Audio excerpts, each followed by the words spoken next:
Hello everyone, কেমন আছো তোমরা সবাই? আমি তো খুব ভালো আছি। আমার রোজকার নতুন একটা রান্নাবান্নার ব্লগে তোমাদের সকলকে ওয়েলকাম। তো রোজকার মতো আজকেও সকালটা শুরু করলাম এক কাপ গরম গরম চা আর পরোটা দিয়ে।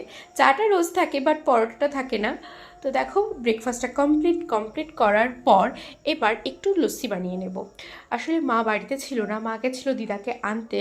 তো ওরা অনেকটা দূর থেকে জার্নি করে আসবে, সেই জন্য ভাবলাম একটু ওদের জন্য লস্যি বানিয়ে রাখি।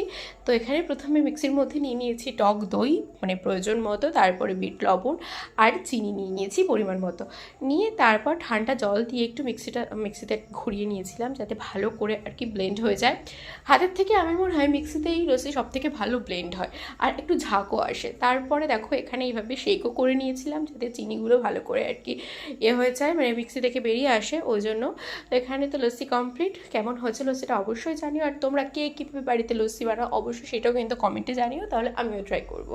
তো চলো, লস্যির পর্ব তো শেষ, ওটা ফ্রিজে রেখে দিয়েছি। এবার দুপুরে রান্নাবান্নার পর্বে আসা যাক। করব আজকে একটু চাল কুমড়োর ডাল।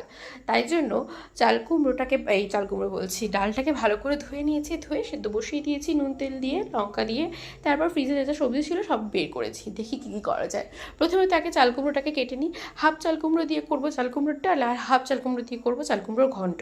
দেখো, এই জন্য প্রথমে আগে আমি ভালো করে খোসাটাকে ছাড়িয়ে নিচ্ছি, নিয়ে এবার এভাবে ত্রিকোণ করে আর কি, মানে একটু বড় বড় সাইজের চাল কুমড়োগুলো কেটে নেবো। বেশি ছোটো করলে না মানে ঘেটে যাবে।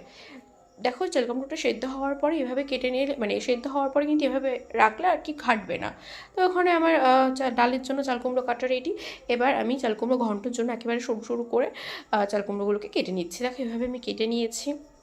জানি প্রথমটা খুব সরু হয়নি, তাও চেষ্টা করেছি। তো আসলে যখন ঘন্ট হবে তখন ঠিক হয়ে যাবে। তো এই দেখো, এখানে আমার চাল কুমড়ো কাটা বাটা কমপ্লিট। এবার আমি ডালটা সিদ্ধ বসিয়েছিলাম, চলো ডালটাও একটু ভালো করে ঘেটে দিই। এখানে ডালের জলটাও শুকিয়ে এসে, ভালো করে ডালটা ঘেটে দেওয়ার পরে দিয়ে দেবো জল।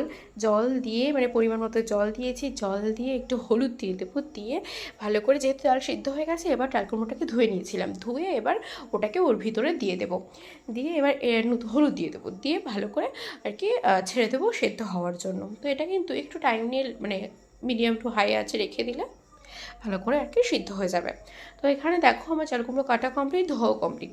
এবার একটা বাটিতে নিয়ে নিয়েছি, নিয়ে এর মধ্যে নুন দিয়ে ভালো করে আগে চাল কুমড়োগুলোকে এইভাবে চটকে চটকে মেখে নিতে হবে, যাতে কী হবে, একটু বেশি প্রেশার দিয়ে মাখতে হবে, তাহলে কী হবে, চাল কুমড়ো থেকে অনেকটা পরিমাণ এক্সেস জল ছাড়ে, তো সেটা আর কি বেরিয়ে আসবে। দিয়ে 2-3 মিনিটের জন্য, 2-3 মিনিট বলো বা যখন রান্না করবে সেই অবধি ওটাকে ওইভাবে ছেড়ে দিতে হবে। তারপরে দেখো, এখানে কড়াইতে তেল নিয়েছি, নিয়ে দিয়েছি 5 ফোড়ন, দুটো মতো শুকনো লঙ্কা ফোড়ন দিয়েছি, দিয়ে এবার ডালটাকে